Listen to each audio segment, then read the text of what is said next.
Assalamualaikum warahmatullahi wabarakatuh. Selamat pagi teman-teman semua. Semoga teman-teman semua dalam keadaan sehat walafiat. Baiklah, kami dari kelompok 8 yang beranggotakan 4 orang. Yang pertama yaitu Wulan Wahyuni, yang kedua Mela Husni, yang ketiga Isyah Marsha, yang keempat Wiwi Yola Sartika. Baiklah, di sini kami akan menjelaskan materi mengenai pendaftaran tanah. Yang pertama, pengertian pendaftaran tanah.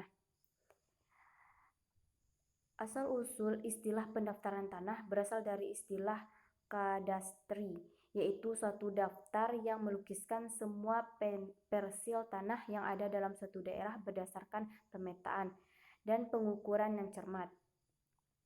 Dalam bahasa Belanda disebut juga dengan istilah kadaster.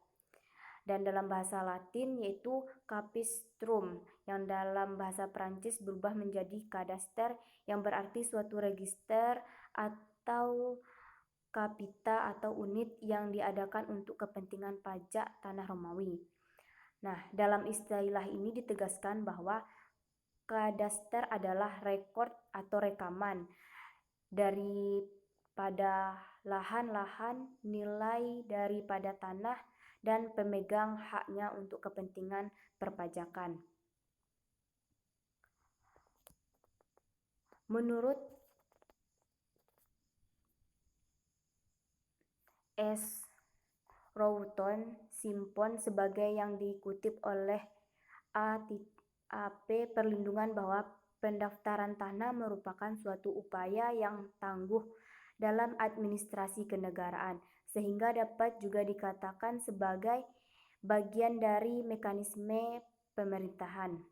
Sedangkan menurut Budi Harsono SH berpendapat bahwa pendaftaran tanah merupakan suatu kegiatan yang dilakukan secara teratur dan terus-menerus untuk mengumpulkan atau menghimpunkan dan menyajikan keterangan-keterangan mengenai semua tanah atau tanah-tanah tertentu yang ada di suatu wilayah.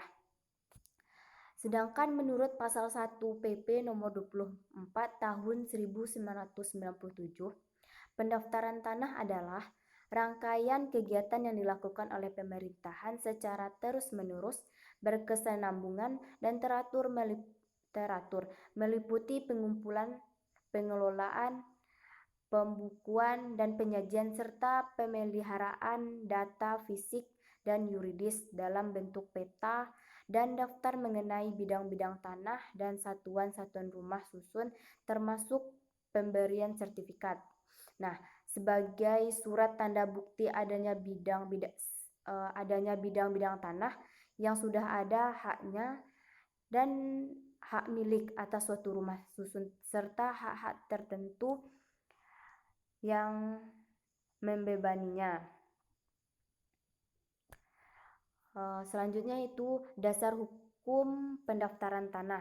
Yang pertama yaitu pasal 19 Undang-Undang Pokok Agraria. Yang kedua yaitu pasal 22, pasal 32, pasal 38 Undang-Undang Pokok Agraria tentang keharusan pendaftaran hak milik, hak guna bangunan dan juga hak guna usaha oleh pemegang haknya sesuai dengan pasal 19 UU PA. Yang ketiga yaitu Peraturan Pemerintahan nomor 10 tahun 1961 dalam lembaran kenegaraan 1961 nomor 29 tentang pendaftaran tanah. Yang keempat yaitu Peraturan Menteri Agraria nomor 13 tahun 1961 Peraturan Pemerintahan Agraria nomor 2 tahun 1966, Peraturan Direktur Jenderal Agraria dan Transmigrasi nomor 1 tahun 1967 tentang pelaksanaan Peraturan Pemerintahan nomor 18 tahun 1961 di berbagai daerah di Indonesia. Yang kelima yaitu Peraturan Menteri Agraria nomor 6 tahun 1961 tentang tata kerja pendaftaran tanah yang mengenai pengukuran dan pemetaan. Yang keenam yaitu Peraturan Menteri Agraria Nomor 8 Tahun 1961 tentang penyelenggaraan tata usaha pendaftaran tanah. Yang ketujuh yaitu Peraturan Menteri Pertanian dan Agraria Nomor 6 Tahun 1964 tentang pendaftaran hak-hak di daerah di mana pendaftaran tanah belum diselenggarakan menurut Peraturan Pemerintahan Nomor 10 Tahun 1961. Berikutnya yaitu yang kedelapan yaitu Peraturan Menteri Agraria Nomor 6 Tahun 1965 tentang pedoman pokok penyelenggaraan pendaftaran tanah sebagai diatur dalam Peraturan Pemerintahan Nomor 10 Tahun 1961. Yang kesembilan yaitu Peraturan Menteri Agraria Nomor 1 Tahun 1966 tentang pendaftaran hak pakai dan hak pengelolaan.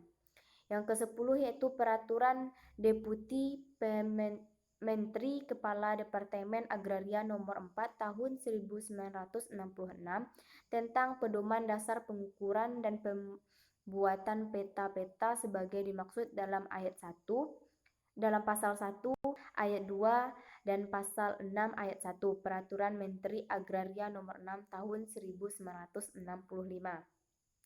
Yang ke-11 yaitu Surat Edaran Dirjen Agraria Nomor DLB 2-21-2-1973 tentang pelaksanaan tugas pendaftaran tanah di daerah yang belum terbentuk seksi pendaftaran tanah. Nah, berikutnya yaitu nomor 12 yaitu Surat Edaran Dirjen Agraria Nomor BG-5-176-1973 tentang penyelenggaraan tugas-tugas pendaftaran tanah.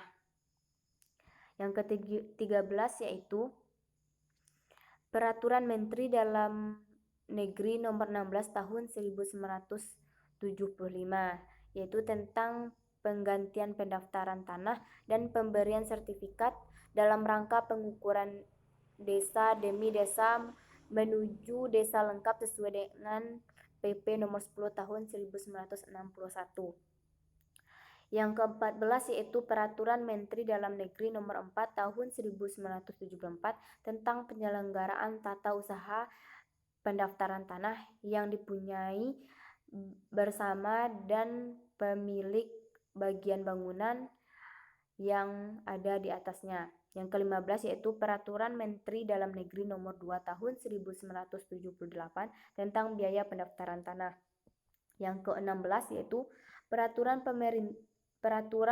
Pemerintahan RI Nomor 24 Tahun 1997 tentang pendaftaran tanah. Nah, yang ketiga yaitu Azas Pendaftaran Tanah.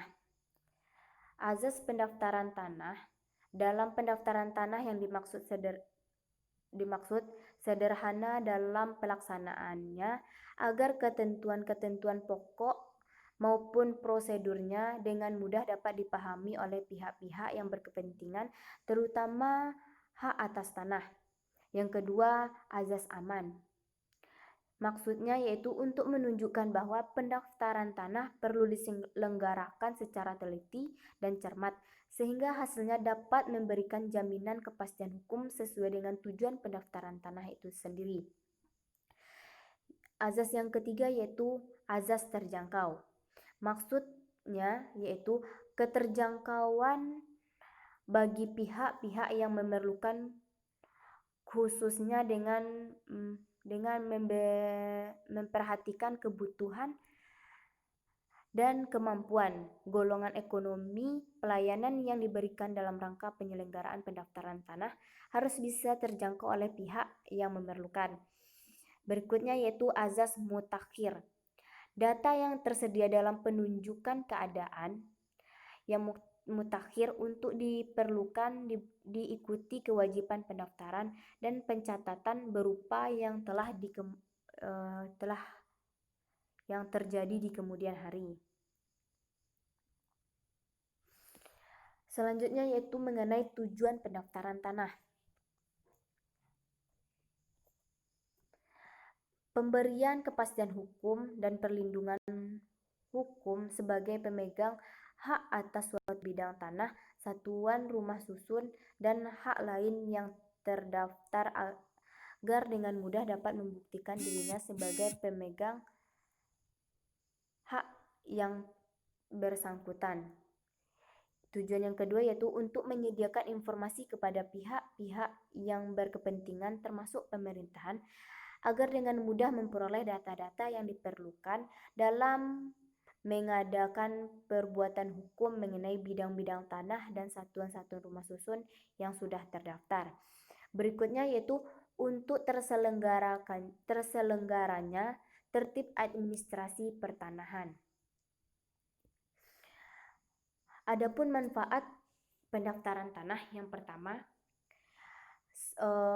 sebagai pemegang hak yaitu dengan mudah dapat membuktikan bahwa dirinya sebagai pemegang hak.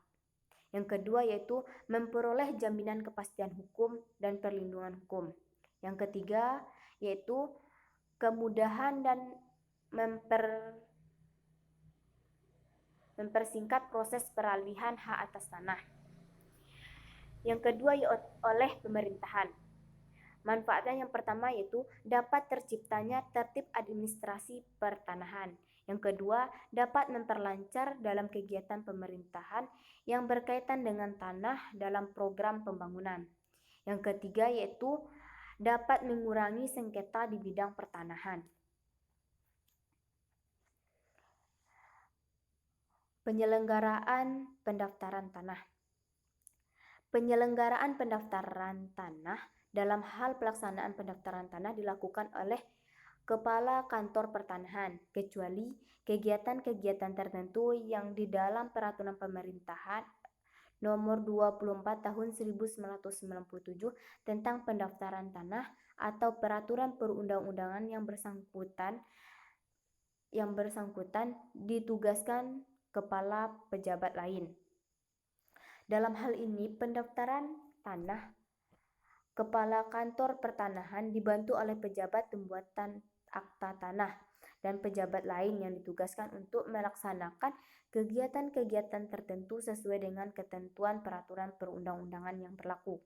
Khususnya untuk pendaftaran tanah secara sistematis, Kepala Kantor Pertanahan dibantu oleh panitia adjudikasi yang dibentuk oleh menteri atau pejabat yang ditunjuk.